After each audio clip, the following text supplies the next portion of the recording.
Big boss runner up ಪಟಾಕಿ ರಕ್ಷಿತಾ ನಮ್ಮ ಜೊತೆ ಇದ್ದಾರೆ, ಮಾತಾಡ್ಸೋಣ. ಪಟಾಕಿ ರಕ್ಷಿತಾ, ಹುಟ್ಟೂರಿಗೆ ಬಂದಿದ್ದೀರಿ.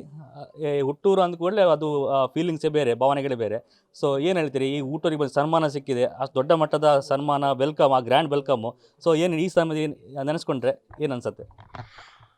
ತುಂಬ ಖುಷಿ ಆಗ್ತಾ ಉಂಟು. ನನಗೆ ಕೂಡ ಗೊತ್ತಿರಲಿಲ್ಲ ನನ್ನ ವೆಲ್ಕಮ್ ಆ ಥರ ಆಗುತ್ತೆ ಅಂತ.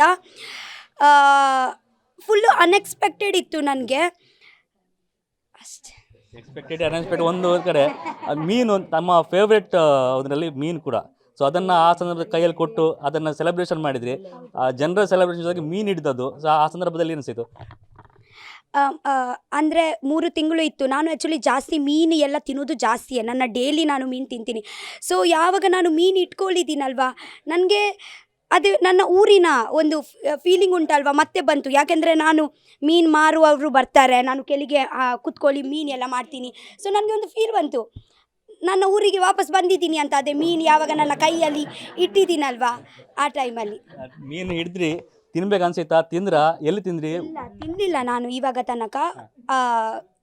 ಇವತ್ತು ಸ್ವಲ್ಪ ನಾನು ಇದರಲ್ಲಿ ಸ್ವಲ್ಪ ಬ್ಯುಸಿ ಇದ್ದೀನಿ, ಇಂಟರ್ವ್ಯೂಸ್ ಎಲ್ಲ. ಸೊ ಅಲ್ಲಿಂದ ಬಂದ ನಂತರ ಇವತ್ತೇ ಮತ್ತೆಂತ ಗೊತ್ತುಂಟಾ, ಮುಂಚೆ ನಿಮಗೆಲ್ಲರಿಗೆ ಗೊತ್ತಿರ್ಬೋದು ನಾನು ಎಷ್ಟು ತಿಂತಾ ಇದ್ದೀವಿ ಅಂತ, ವಿಡಿಯೋ ಮಾಡಿ ಫುಡ್. ಬಿಗ್ ಬಾಸ್ ಮನೆಯಿಂದ ಅದೇ ಇವತ್ತೇ ನಾವು ಸ್ವಲ್ಪ ತಿನ್ನಿ ಇವಾಗ ನನಗೆ ತಿನ್ನಲಿಕ್ಕೆ ಇದೇನೇ ಇಲ್ಲ, ಅದೇ ಅಭ್ಯಾಸ ಆಗಿದೆ. ಗ್ಯಾಸ್ಟ್ರಿಕ್ ಹಾಗೆ ಒಂದು ಗೊತ್ತುಂಟಾ ನಿಮಗೆ, ಆ ಟೈಪಲ್ಲಿ ಫುಲ್ಲು. ಈಗ ಅಜ್ಜಿ ಜೊತೆ ತಮ್ಮ ಬಾಂಧವ್ಯ, ನೀವು ಹೊರಗೆ ಬಂದ ಕೂಡಲೇ ಕಾಲ್ ಮಾಡಿದ್ರಿ ಅಜ್ಜಿಗೆ, ನಾನು ಹೊರಗೆ ಬಂದಿದ್ದೇನೆ ರನ್ನರ್ ಅಪ್ ಅಂತೇಳಿ. ಅಜ್ಜಿ ಕೂಡ ತುಂಬ ಫೀಲ್ ಮಾಡಿದರು, ನಾವು ಅಲ್ಲೇ ಇದ್ವಿ.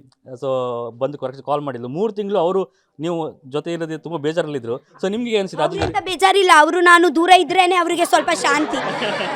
ಅವರು ಇಲ್ಲಾಂದರೆ ನಾನು ಕಿರಿಕಿರಿ ಮಾಡ್ತಾ ಇರ್ತೀನಲ್ವಾ. ಅವರು ಹಾಗೆ ಹೇಳಿದ್ರ ನಿಮಗೆ ಬೇಜಾರಾಗುತ್ತೆ ಅಂತ? ಸಾರಿ, 3 ತಿಂಗಳು ದೂರ ಇದ್ರಿ ಅಲ್ವಾ, ತುಂಬ ಬೇಜಾರಲ್ಲಿದ್ರಪ್ಪ, ಹೌದಾ? ಹೌದು, ಇರ್ಬೋದು. ಈಗ ಹೋದ್ರ ಪುನಃ ಅಜ್ಜಿ ಜೊತೆ ಮಾತಾಡಲಿಕ್ಕೆ? ಮಾತಾಡ್ತಾ ಇದ್ದೀನಿ ಇವತ್ತೇ ಡೈಲಿ.